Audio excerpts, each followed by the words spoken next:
Hi there, we're back with the Eagle Moss Hero Collector Ecto-1, and I'm on issue 7, and I'm halfway in between stages. I'm about ready to start stage 21 actually, but as I have weathered the engine block and some of the underside here, I've decided that the underside of this chassis is way too clean. And my story with this Ecto-1 is that this is going to be a 30-year-old car by the time Ray got it.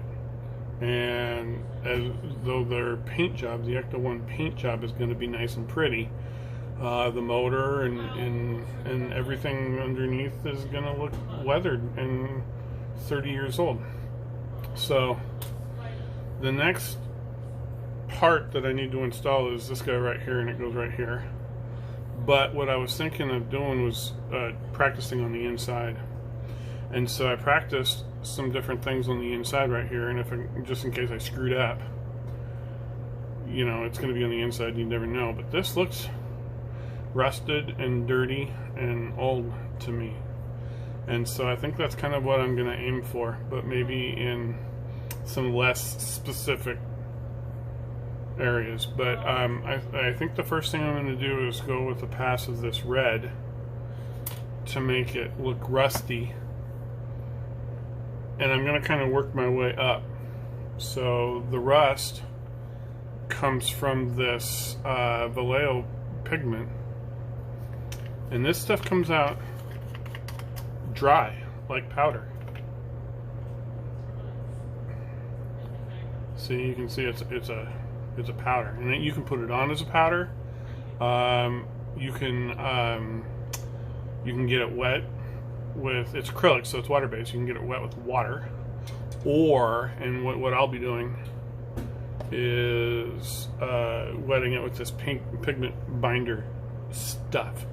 And so this does a couple of things. One, it lets it dry kind of, when it dries, it looks dry. It looks like it was never paint. It looks kind of crusty. And if I don't mix it in real well, it will still have some chunks to it. And that's kind of what I want. I want it to look like the bottom of this sucker is rusting. And then I'm going to go ahead and go with a couple of other passes over the top of that, so that it's not all red and rusty, but it's got dirt and asphalt and salt and all the different things, maybe some oil drippings, all the different things that you would pick up driving a car in the city of New York. So I'm going to do this in a series of hyperlapses so that you don't have to bother with hearing me talk.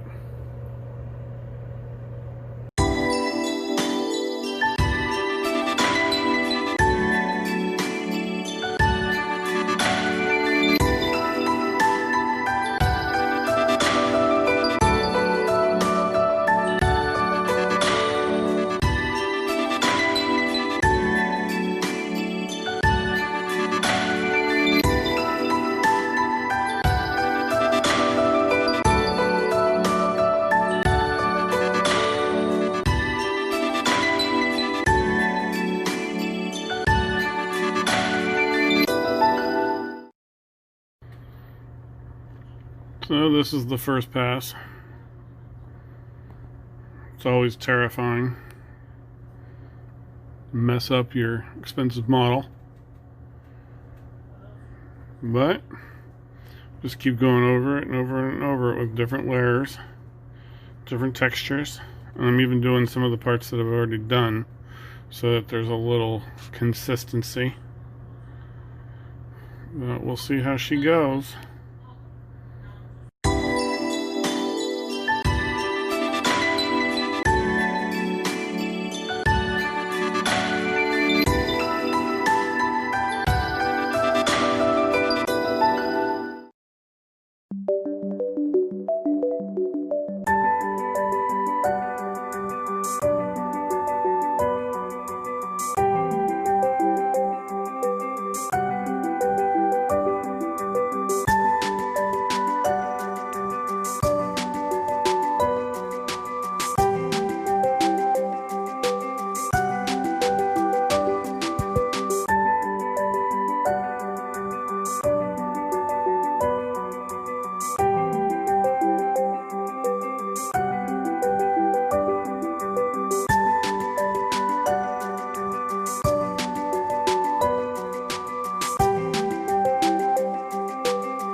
So fast forward a few minutes. I've done a couple of different colors. I did brown iron oxide of the VALLEJO pigments, and I did a darker one. Which one's that? I don't see it right now.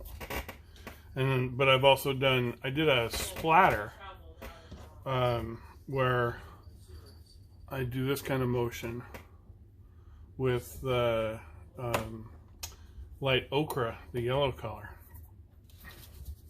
And now what I'm doing, I let it dry, and now I'm cleaning it off as much as I can, which actually it's pretty hard to come off. So lots of this color stays. And I'm going to do it a couple more times. And what I've found is that I end up having what looks like several layers of dirt and muck and all that kind of stuff, but I equate the layers to time. And so the more layers I have, the more time obviously has gone by, and I think the older it looks. And you get a depth. And I think that that depth is what makes it interesting. And I'm just using just a regular old kitchen sponge with some water on it. This is all water soluble. I scrape it and lift it, and then I try to soak some of it up. And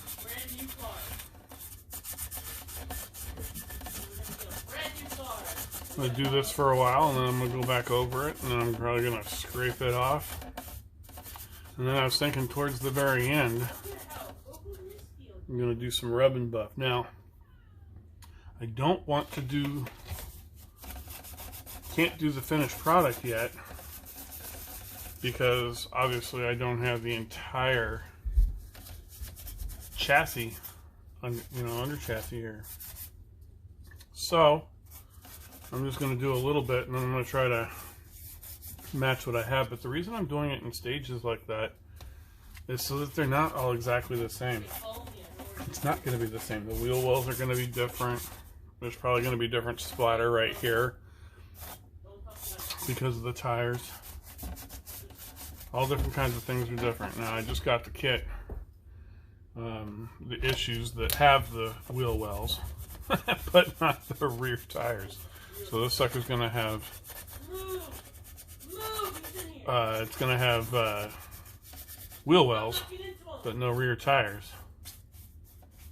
Forgive my children in the background, they know not what they do. They're, of course, saving the world on the video game front.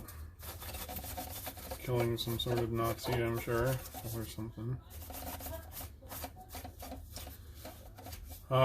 Anyway, after I get this to where I think I'm pretty happy with it, then I'm probably going to hit some of these elevated spots with some rub and buff. You can see I've done some rub and buff here already. And that'll just bring out some of the details and will make it look significantly more metal. So this has got a lot of the red rust color in it, which is a good base. And now I'm going to start getting some more street and asphalt and brown colors, a little more earthy colors.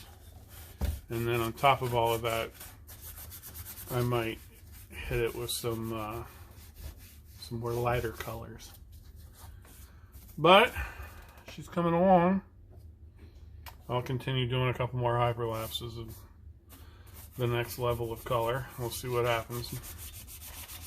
I'm certain that I won't be happy with this for a while, so we'll see how it evolves.